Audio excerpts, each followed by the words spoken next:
हो भी नहीं। चलिए शुरुआत करते हैं क्लास की। देखिएगा current affairs GK GS Medhansh episode number 4 आप सभी के सामने। देखना क्वेश्चन नंबर फर्स्ट है, हड़प्पा आर्कियोलॉजिकल साइट किस नदी के तट पर दोस्तों स्थित है। देखो पहली बात तो हम बात कर रहे हैं किसकी दोस्तों, जो हड़प्पा जो साइट है ना हम उसकी बात कर रहे हैं। कौन से नदी के किनारे पर आपके वो जो रावी नदी है इसके किनारे पर है, ये भी आपको ध्यान रखना है। ठीक है, जो हड़प्पा जो आर्कियोलॉजिकल साइट है वो जो रावी नदी है उसके किनारे पर आपको ध्यान रखना है। ठीक है, और पूछूं आपसे इसकी खोज करने वाला कौन सा, इसकी खोज करने वाला कौन है, ये भी आपको छापना है। ठीक है, और अगर आपसे पूछे मोहनजोदड़ो पूछूं आपसे, पहली बात तो इसका अर्थ क्या है दोस्तों, इसका अर्थ क्या है, और सेकंड इस साइट की खोज करने वाला कौन है।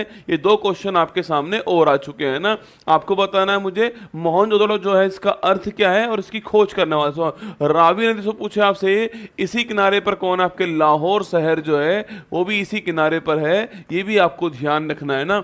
मैंने सवाल पूछा आपसे जो हड़प्पा सभ्यता है दोस्तों, आपके जो हड़प्पा आर्कियोलॉजिकल साइट है उसकी खोज करने वाला कौन है, दयाराम साहनी। कौन है, दयाराम साहनी है। 1921 के अंदर छापना इसकी खोज होती है। और अगर पूछूं आपसे मोहनजोदड़ो पूछे आपसे, पहली बात इसका अर्थ क्या है, इसका अर्थ है मौत का टीला। क्या मौत का टीला इसका अर्थ हो गया है। और खोज करने वाला कौन है, राखल दास बनर्जी। कौन है, राखल दास बनर्जी है। इनका नाम भी आपको ध्यान रखना है। कभी कभी सवाल पूछ रहे थे खोज करने वाला कौन है, उत्खनन करता कौन है, छापना राखल दास बनर्जी, आपको ध्यान रखना है। ठीक है, महात्मा बुद्ध ने पूछूं आपसे सर्वाधिक उपदेश जो है कहां दिए। देखो पहला क्वेश्चन तो ये है कि पहला उपदेश जो है वो कहां दिया, वो दिया सारनाथ में। कहां सारनाथ में दिया।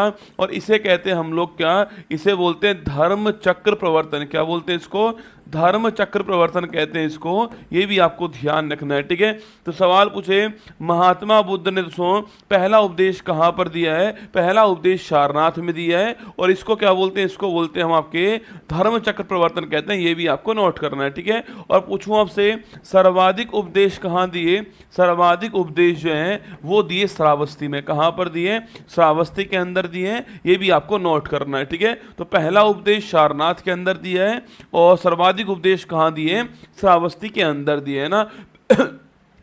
पेनिसिलिन पूछूं आपसे, इसका दोस्तों आविष्कार करने वाला कौन है, पेनिसिलिन पूछे आपसे इसका आविष्कार करने वाला कौन, आपके अलेक्जेंडर फ्लेमिंग जो है वो इसका आविष्कार करने वाले, इनका नाम भी आपको ध्यान रखना है। ठीक है, अगर पूछूं आपसे, देखो पेनिसिलिन का आविष्कार करने वाले अलेक्जेंडर फ्लेमिंग हो गए। ठीक है, अगर पूछे आपसे स्मॉल पॉक्स जो है, जो इसका टीका जो होता है, इसको मैं आगे लिख रहा हूं। ठीक है, अगर पूछे आपसे स्मॉल पॉक्स जो है, तो इसका टीका जो है, इस टीके की खोज करने वाले कौन थे, ये भी आपको छापना है। ठीक है, अगर पूछूं आपसे रेबीज जो है, जो इसका टीका जो है, इसकी खोज करने वाले कौन थे, ये भी आपको छापना है। ठीक है, पोलियो जो होता है आपके, जो पोलियो जो होता है, जो इसका टीका जो होता है, इसकी खोज करने वाले कौन थे, ये भी आपको छापना है। ठीक है, इसके अलावा मलेरिया जिससे होता है, आपके जो परजीवी जो यूज होता है इसमें, आपके जो परजीवी जो होता है वो जो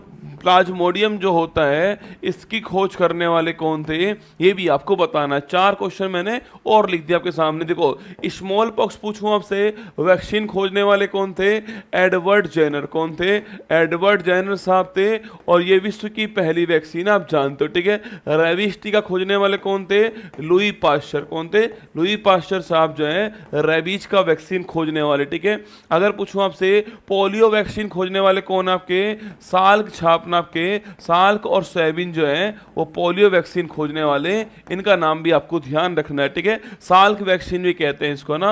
मलेरिया पूछूं आपसे प्रोटोजोआ आधारित बीमारी है छापना, कहने वाले कौन थे, आपके रोनाल्ड रोश। कौन थे, रोनाल्ड रोश छापना आपके, इनका नाम भी आपको ध्यान रखना है। ठीक है, तो ये चारों क्वेश्चन भी आपको ध्यान रखना है।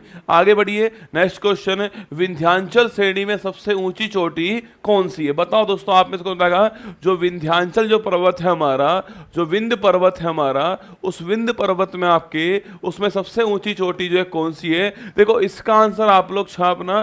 बाकी तो पूछे आपसे सतपुड़ा जो है इसकी हाईएस्ट पीक कौन सी है, नीलगिरी जो है इसकी दोस्तों हाईएस्ट पीक कौन सी है, यह दो क्वेश्चन हम छाप रहे हैं। ठीक है, देखिएगा सतपुड़ा जो है इसकी हाईएस्ट पीक कौन सी है, धूपगढ़ चोटी जो है वो इसकी हाईएस्ट पीक है, ये भी आपको नोट करना है। ठीक है, सतपुड़ा की धूपगढ़ आपकी हाईएस्ट पीक है ना। और जो नीलगिरी पूछूं आपसे, इसकी दोस्तों हाईएस्ट पीक कौन सी है आपके, नीलगिरी की छापना आपके दोदा बेटा जो है आपके वो नीलगिरी की हाईएस्ट पीक है, ये भी आपको ध्यान रखना है। सवाल मैंने पूछा आपसे कि जो विंध्याचल जो आपके श्रेणी है, कई लोग उसको विंध्याचल पर्वत बोलते हैं, पर हमें एक ही यूज करना है, या तो विंध्याचल में अंचल यूज कर लीजिए या पर्वत कर लीजिए ना, या तो विंध्य पर्वत कह दीजिए या फिर विंध्याचल बोल दीजिए, दोनों एक ही बात है। लेकिन अब सब सवाल पूछा है गुरु शिखर नहीं है, अरावली की एक है। गुरु शिखर तो अरावली की है, बताओ बेटाओ, गुरु शिखर तो अरावली की है। मैंने पूछा है आपसे कि जो विंध्याचल जो है, विंध्याचल का हाईएस्ट पीक कौन सा है? विंध्याचल, देखो कभी कभी ऐसा सवाल हम भूल जाते हैं ना, हम पढ़ते नहीं दोस्तों, हम ये तो पढ़ते हैं धूपगढ़ है, दोदा बेटा है, गुरु शिखर है। केटू की बात करूं, केटू क्या सो ट्रांस हिमालय किसकी है, ट्रांस हिमालय जो है इसकी हाईएस्ट पीक कौन सी, केटू है। कौन सी है? केटू है, ये भी आपको ध्यान रखना है। ठीक है, सवाल पूछा यहाँ पर, हाँ सद्भावना शिखर, देखिए सद्भावना शिखर जो है, सद्भावना शिखर छापना आपके, ये है इसकी हाईएस्ट पीक, इसको बोलते हैं गुडविल चोटी। कौन सी है? गुडविल चोटी है, ये भी आपको ध्यान रखना है। ठीक है, सद्भावना शिखर या गुडविल चोटी आपकी इसकी हाईएस्ट पीक है ना। भारत में निम्न में से किस रेडियो धर्मी धातु का विश्व का सबसे बड़ा भंडार सो, भारत में कौन सा आपसे पूछे, भारत में किस रेडियो धर्मी जो धातु है उसका सबसे बड़ा भंडार हमारे पास में, वो है थोरियम। कौन सा है? वो है थोरियम। और पूछू कहाँ मिलता है सो, ये जो केरल जो है, जो इसकी मिट्टी है छापना, जिसको हम मोनोजाइट कहते हैं, इसमें मिलता है थोरियम, ये भी आपको ध्यान रखना है। ठीक है, तो केरल की जो मिट्टी जो मोनोजाइट है आपकी, उसके अंदर थोरियम मिलता है, और उसमें ये थोरियम आपके एक रेडियो एक्टिव आपके एलिमेंट्स है, तो जिसमें से भी अल्फा बीटा गामा किरणें निकलती हो वो रेडियो एक्टिव आपके एलिमेंट्स होते हैं ना। भारतीय संविधान सभा में कुल कितनी महिला मेंबर्स थी? याद करो, जो हमारा जो इंडियन जो हमारा कॉन्स्टिट्यूशन जो असेंबली थी, उसमें पूछा है आपसे कुल कितनी आपके महिला मेंबर थी, और आपको बताना है कि इसमें से एकमात्र जो आपके मुस्लिम महिला मेंबर थी उसका नाम क्या है। ठीक है, एकमात्र जो मुस्लिम महिला मेंबर थी उसका नाम क्या है, ये भी आपको छापना। ठीक है, सवाल पूछा है संविधान सभा में कुल मेंबर कितने आपके, तो संविधान सभा में कुल 100 मेंबर पूछूं आपसे, पहले मेंबर कितने थे आपके? 389 मेंबर थे, हर 10 लाख पर एक मेंबर था, आपको याद होगा। ठीक है, पाकिस्तान दोस्तों अलग होने के बाद में हमारे पास जो कितने आपके, हमारे पास छापना, पाकिस्तान अलग होने के बाद में हमारे पास में 299 मेंबर हमारे पास में रह गए। ठीक है, अगर सवाल पूछूं आपसे यहाँ पर जो है, अगर सवाल पूछे आपसे कि भाई हम संविधान सभा में कुल कितनी महिला हमारे पास में, कुल हमारे पास में 15 महिलाएं, ये भी आपको नोट कर रहा है। ठीक है, कुल 15 महिलाएं हमारे पास में। अब मैंने पूछा आपसे फातिमा बीबी, दोस्तों नहीं होगा आंसर है ना।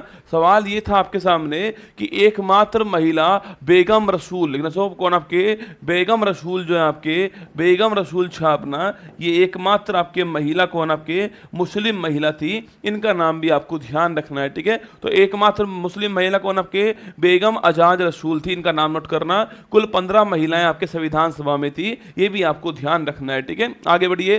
कवकों में कोशिका भित्ति किसकी बनी होती है? ठीक है, तो कवक जो होते हैं आपके, जो फंगस जो होता है, इसमें जो सेल वॉल जो होता है किसका बना होता है? देखो सेल वॉल जो है आपके, पूछूं आपसे, सेल वॉल केवल छापना, ये केवल पादपों में होता है, जंतुओं में नहीं होता है। ठीक है, पहला क्वेश्चन था आपके कि जो सेल वॉल है वो केवल प्लांट्स में होता है और जंतुओं के अंदर नहीं होता है। ठीक है, अगर आपसे पूछे सेल वॉल जो आपके प्लांट्स में होता है वो किससे बना होता है? ये बना होता है सेलुलोज, किससे? सेलुलोज से बना होता है, ये भी आपको ध्यान रखना है। ठीक है, और जो आपके कवक जो है, जो फंगस जो है, इसमें किसका बना होता है? काइटिन का बना होता है, ये भी आपको नोट करना है। ठीक है, तो फंगस में काइटिन का बना होता है, और जो प्लांट्स जो होते हैं उसमें किसका आपके आपके सेलुलोज का बना होता है, ये आपको नोट करना है, ठीक है। सेल बोला ना। राष्ट्रपति तथा उपराष्ट्रपति के चुनावों से उत्पन्न विवादों का निर्णय करने वाला कौन, ठीक है। राष्ट्रपति और जो उपराष्ट्रपति है तो उसका जो इलेक्शन जो होता है उसमें जो डिस्प्यूट होगा उसका डिसीजन करने वाला कौन है, सुप्रीम कोर्ट। चुनाव आयोग नहीं करेगा, सर्वोच्च न्यायालय करने वाला है। और यह बात पूछूं आपसे, यह बात जो है संविधान के कौन से आर्टिकल लिख रही है आपके, यह बात संविधान के आर्टिकल नंबर 71 के अंदर लिख रही है, ठीक है। तो आर्टिकल नंबर 71 छापना, सुप्रीम कोर्ट आपके डिसीजन करने वाला है। हाँ, अगर पूछूं आपसे स्टडी ऑफ फंगस क्या होता है, देखो ये और लिख लो, कवक जो है इसका अध्ययन क्या होता है, सो इसका अध्ययन होता है माइकोलॉजी। क्या होता है, माइकोलॉजी जो है स्टडी ऑफ फंगस होता है, ये भी आपको ध्यान रखना है, ठीक है। तो स्टडी ऑफ फंगस क्या होता है, माइकोलॉजी होता है, ठीक है। राष्ट्रपति उपराष्ट्रपति चुनाव में कोई विवाद दोस्तों होता है तो उस विवाद का निपटारा करने वाला कौन होगा, सुप्रीम कोर्ट होगा। आर्टिकल नंबर 71 के अंदर ये बात लिखी है। प्रांतों में ड्वेल सिस्टम पूछूं आपसे, किस अधिनियम द्वारा आपको, देखो हिस्ट्री हो, ज्योग्राफी हो, पॉलिटी हो, इकोनॉमिक्स हो, साइंस हो, सब कुछ मैंने कोशिश किया आपको लाने की, ठीक है। तो जो प्रांत जो होते हैं उसमें जो ड्वेल सिस्टम होता है, अच्छा आप में से कौन बताएगा जो ड्वेल सिस्टम है इसका जनक कौन, बताओ कौन बताएगा आप में से, जो ड्वेल सिस्टम है इसका जनक कौन है, बताना आप में से।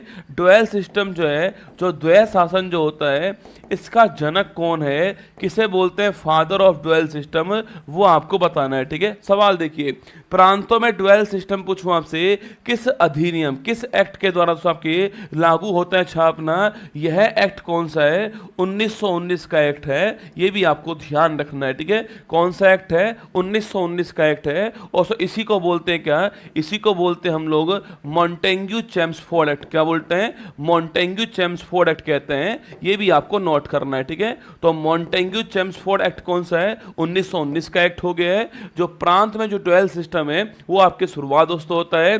क्या बात है, क्या बात है दोस्तों। मैंने पूछा आपसे यहाँ पर कि जो ड्वेल सिस्टम है इसका फादर किसको बोलते हैं, लियो कार्टिस। वेरी गुड छाप, जो लियो कार्टिस साहब है, जो लियोनस कार्टिस साहब है, इनको बोलते हैं, ये भी आपको ध्यान रखना है, ठीक है। तो लियोनस कार्टिस साहब को फादर ऑफ ड्वेल सिस्टम कहते हैं, ये आप नोट कीजिए ना। और प्रांतों में पूछूं कब स्टार्ट होता है, 1919 के एक्ट से स्टार्ट होता है। और अंत कब हुआ इसका छापना, इसका अंत हुआ आपके 1935 का जो एक्ट है इसके द्वारा इसका अंत हुआ है, ये भी आपको नोट करना है, ठीक है। शुरुआत होता है 1919 के मॉन्टेग्यू चेम्सफोर्ड एक्ट से, और अंत कब होता है, अंत होता है 1935 का जो एक्ट है उससे इसका अंत किया गया है ना। आगे देखिए, नेक्स्ट क्वेश्चन आपके सामने, धरातलीय सजावट की पित्रादुरा का सर्वप्रथम पूछूं आपसे।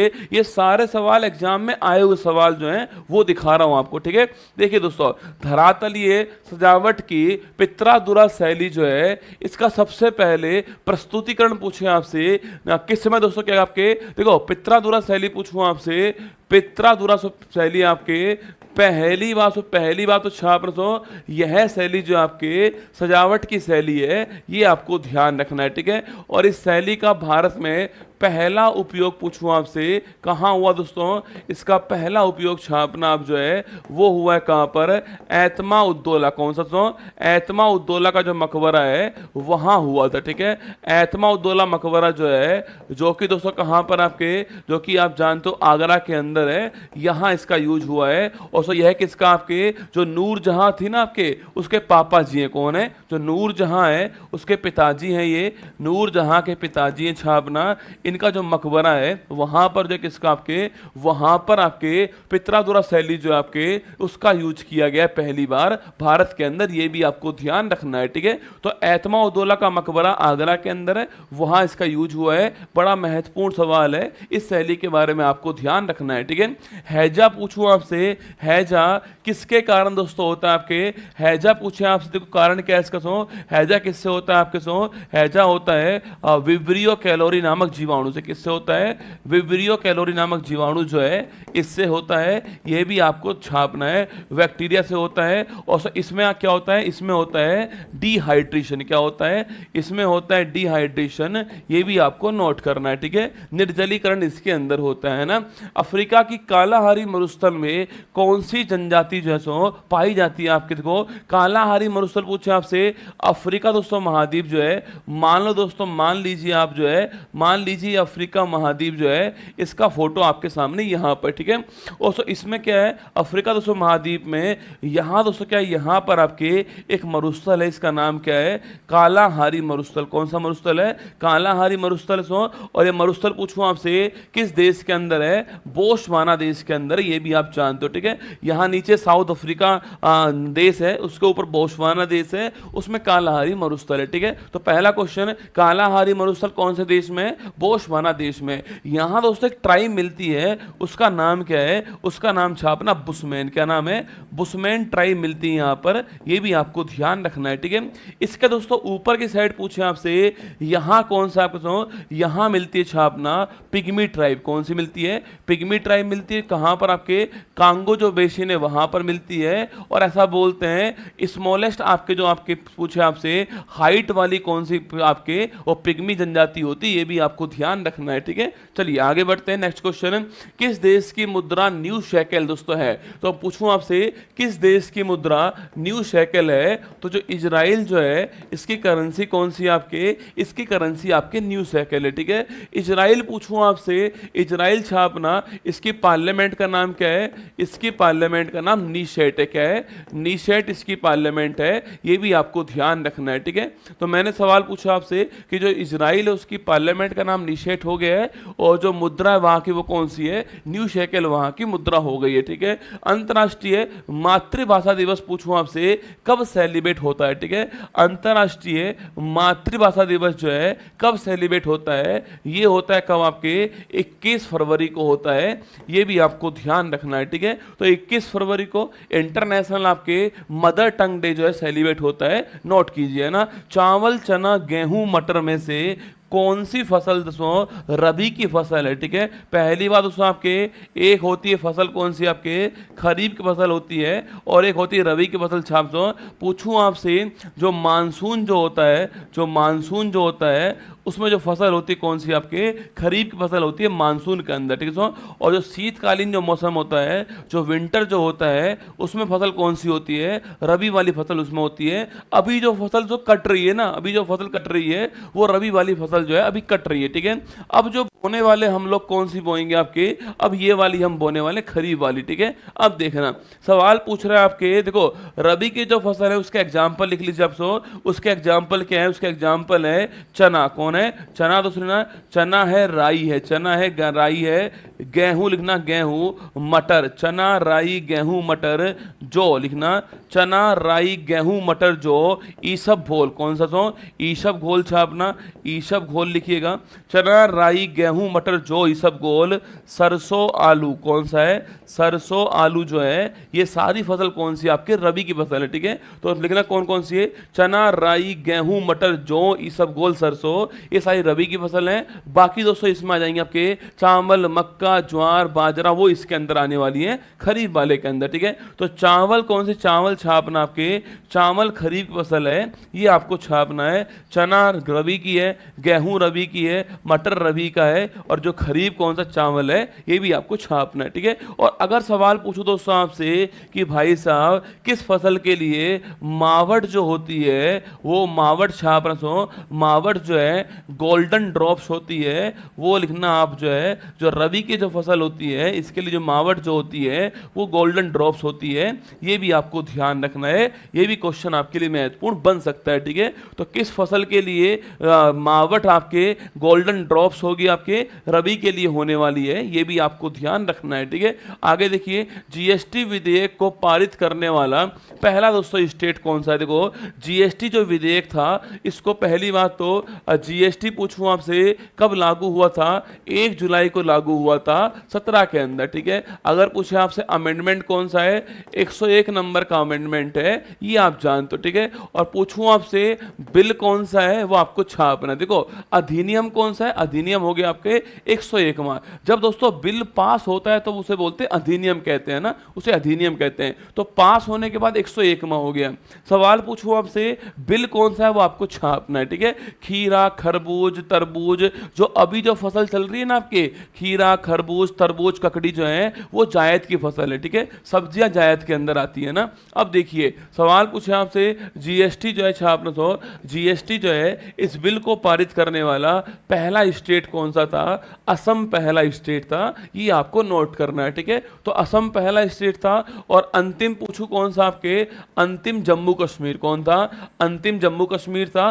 फर्स्ट आपके असम है, लास्ट जम्मू कश्मीर है, ये भी आपको ध्यान रखना है, ठीक है। सवाल मैंने पूछा आपसे 101वां दोस्तों बिल था, 128वां दोस्तों कैसे बिल हो जाएगा ना? अरे 128वां बिल कौन सा है?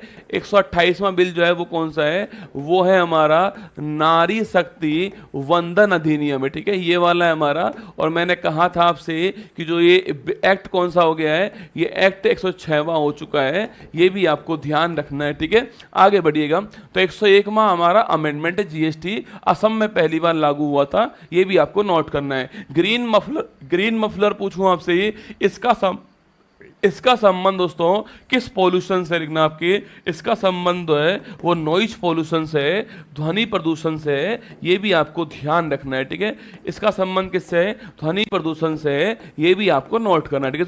तो ध्वनि जो होता है ना, इसकी जो इंटेंसिटी जो होती है, तीव्रता जो होती है, इसको नापने के लिए इसको नापने के लिए हम जो है डेसिबल का यूज करते हैं। किसका? डेसिबल जो होता है उसका यूज करते हैं। और 80 डेसिबल जो है, अगर उससे अधिक की ध्वनि है तो उसको ध्वनि नहीं कहकर उसको नॉइज कहते हैं, ठीक है। लेकिन सुनो, अगर आपकी ध्वनि जो है वो 80 डेसिबल से अधिक है आपके, तो उस ध्वनि क्या बोलते हैं? उसे बोलते हैं नॉइज, या फिर उसे बोलते हैं शोर। क्या बोलते हैं? शोर कहते हैं। ये भी आपको ध्यान रखना है, ठीक है।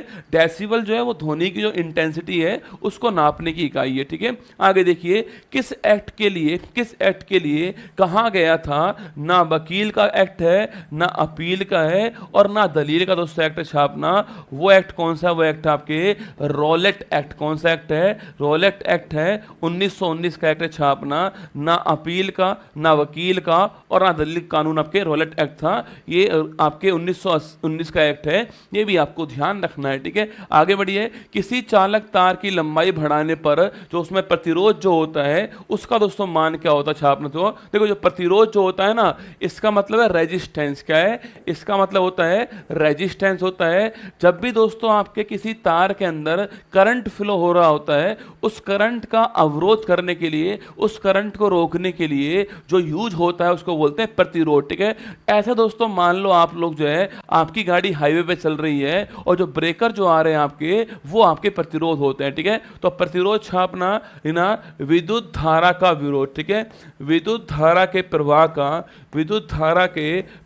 का विरोध करने वाला कौन है? वो होता है छापना आपके प्रतिरोध होता है, ठीक है। और इसको हम आर से लिखते हैं दोस्तों, आर से लिखते हैं। इसका फॉर्मूला होता है रो एल अपॉन ए। क्या होता है? रो एल अपॉन ए होता है। मतलब आर जो है वो लंबाई के समानुपाती होता है, और जो आपके अनुप्रस्थ काट क्षेत्रफल जो होता है उसके व्युत्क्रमानुपाती होता है। इस बात को लिखना दोस्तों, आर जो है लिखना आपकी जो प्रतिरोध जो है, अगर दोस्तों लंबाई बढ़ती है तो प्रतिरोध बढ़ेगा, ठीक है। अगर लंबाई बढ़ती है तो प्रतिरोध बढ़ने वाला है। और अगर दोस्तों अनुप्रस्थ काट क्षेत्रफल जो है, अगर जो क्षेत्रफल जो है, अनुप्रस्थ काट क्षेत्रफल जो है, अगर दोस्तों ये बढ़ेगा, अगर ये बढ़ेगा तो जो आपका प्रतिरोध है वो कम होने वाला है। ये फॉर्मूला है, ठीक है। आर बराबर rho L upon a formula है आपका। और यहीं लिख लीजिए, इसका मात्रक क्या है? सो इसका मात्रक होता है ओम। क्या होता है? ओम इसका मात्रक होता है। ये भी आपको ध्यान रखना है, ठीक है। तो आर बराबर रो एल अपॉन ए होता है, और मैंने कहा आर प्रोपोर्शनेट टू एल है और आर प्रोपोर्शनेट टू 1 अपॉन ए है। ये आपको ध्यान रखना है। सवाल बोल रहा है तार की लंबाई बढ़ाने पर जो प्रतिरोध जो है उस पर क्या प्रभाव पड़ेगा? तो लंबाई अगर बढ़ाऊंगा मैं तो प्रतिरोध बढ़ने वाला है, ये आपको ध्यान रखना है, ठीक है। तो प्रतिरोध बढ़ जाएगा, इंक्रीज हो जाएगा, ये आपको नोट करना है, ठीक है। मिल्क ऑफ मैग्नीशिया पूछूं आपसे, क्या दोस्तों होता है छापना? मिल्क ऑफ मैग्नीशिया क्या होता है? ये होता है MgOH का होल ट्वाइस। क्या होता है? MgOH का होल ट्वाइस होता है। और जो MgOH का होल ट्वाइस है, इसको बोलते हैं हम मैग्नीशियम हाइड्रोक्साइड। क्या बोलते हैं? इसे बोलते हैं हम हम लोग मैग्नीशियम हाइड्रोक्साइड बोलते हैं। और अगर आपसे ये पूछ ले कि मैग्नीशियम हाइड्रोक्साइड जो है इसका यूज कहाँ करते हैं, इसका यूज करते हैं हम आपके एंटा एसिड के रूप में। किसके रूप में? जो एंटा एसिड है इसके रूप में छापना, इसका यूज करते हैं। ठीक है, तो मैं पूछूं आपसे, मैग्नीशियम हाइड्रोक्साइड MgOH का होल ट्वाइस होता है और इसका यूज कहाँ करते हैं? सो एंटा एसिड छापना, इसमें यूज करते हैं, इनो के रूप में इसका यूज करते हैं। ये भी आपको